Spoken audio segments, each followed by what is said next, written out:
Hello, Carolyn Stevens. Did you notice that during and immediately after your holiday break, your stress levels were settled? You began to feel, well, more like a human being again? But the settling was so temporary. Those familiar stressors began kicking back in once you got back into the mainstream, didn't they? I know when I returned to work after a couple of weeks off, I was relaxed, refreshed, and had a renewed clarity about everything. And then, as the days passed, I became increasingly stressed. I felt less able to stay on top of what was hitting my desk. The feeling of overwhelm began to creep back in. My promise to stay away from evening work went down the plug hole. Most of us would like it if our regular state were less stressed. We want to maintain a chilled state regardless of the stress inducers that confront us as the weeks and months go by, don't we? Of course, you need some stress. It gets you out of bed each morning. But if your blood's pumping too quickly for too long, you're likely to create unacceptable consequences. Excessive stress has a serious impact on your health and your relationships, as well as on your leadership practices, behaviours and results. I don't know any top-notch leader who's chronically stressed. In fact, a key to their exemplary performance is that, apart from the odd occasion, they're in the zone, enjoying their work. When your stress levels are excessive, it will impact your leadership effectiveness. The typical symptoms of excessive stress can be moodiness, having an edgy demeanour, being short-tempered, being anxious, and that's going to impact your relationships. Other symptoms are being overwhelmed, having trouble focusing, having memory problems and feeling burned out, and that's going to impact your decision making. Other symptoms, being demotivated, having less productivity and generally being or feeling unhappy, and that's going to impact your energy level. Also, tiredness and headaches and having either a decreased or increased appetite will impact your general sense of well-being. And finally, sleep problems and elevated blood pressure and elevated cholesterol and low immunity will impact your overall health and fitness. Being alert to these typical symptoms of chronic stress is a crucial first step. And taking steps to reduce your excessive stress is the next. Okay, let's be realistic. Chronic stress simply isn't something you can afford to live with. It will definitely prevent you from being a great leader and possibly prevent you from living a long, healthy life too.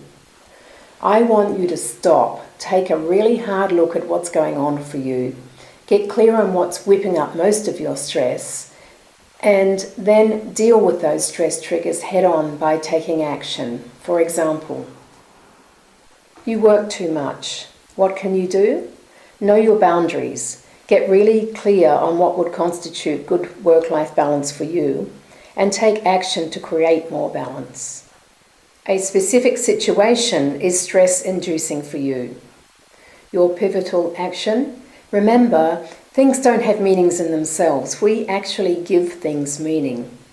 Take a look at the meaning you've currently put on the stressful situation and then find a meaning that's more useful for you. Are you feeling anxious about a circumstance in your life?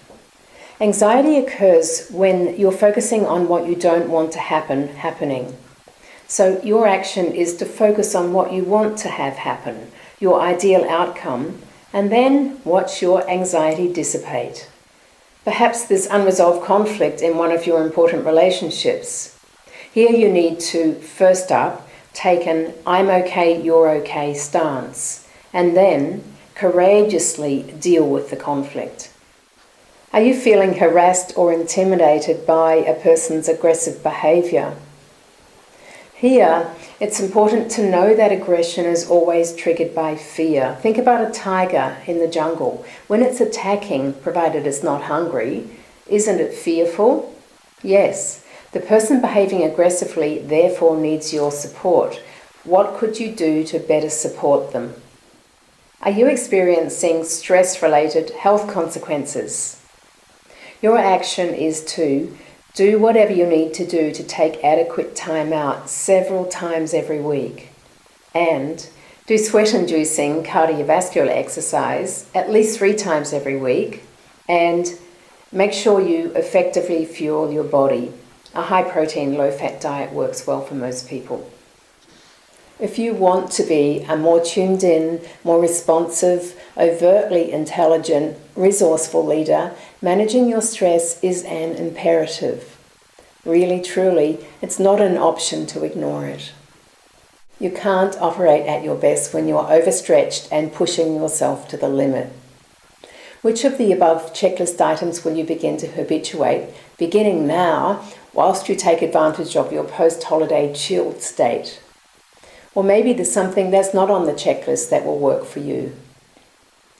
For those of you who are after a solution in a nutshell, I've heard it said that ideally you'd reduce your stress by talking it out. And if that's not plausible for you, run it out. Can you talk it out, or do you need to run it out? Stress management frequently gets put on the table with the leaders I coach. These leaders firstly understand the cost the chronic stress has on their success, and secondly, they know that habituating new thinking, new behaviours and new routines usually needs external support. Shoot me off an email if you or a leader in your team want support with this and other pivotal leadership practices. We can then arrange to have a chat about how you want your 2012 and beyond to be. All the best until we next communicate.